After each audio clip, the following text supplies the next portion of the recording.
жоспарларында мектептер салады екен далаға.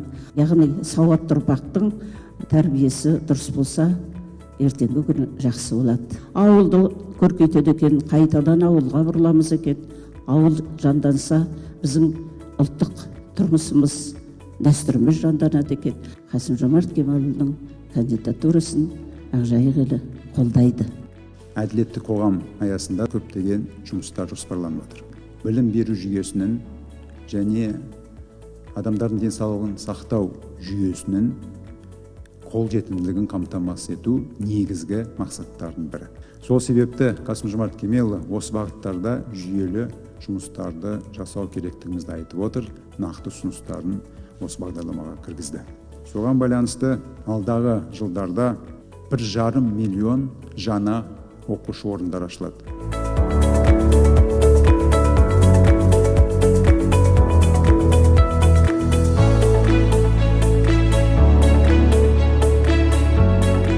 Қасым-Жомарт Кемелұлы Тоқаевты толықтай қолдаймыз. Мен өзім ана ретінде елімізде болып жатқан әлеуметтік оң өзгерістерге өте ризамын.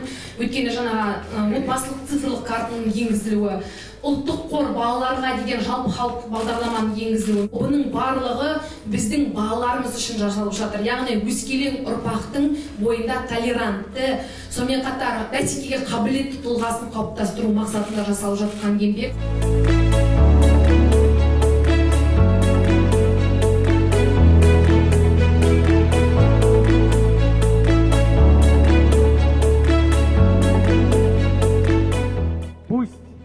Наш большой корабль под названием «Справедливый Казахстан» идет к намеченной цели. И капитаном этого корабля будет президент Касым-Жомарт Кемелевич. Пускай этому кораблю всегда будет попутный ветер. И пускай, идя к этой цели, мы всегда будем жить в мире, согласии, дружбе.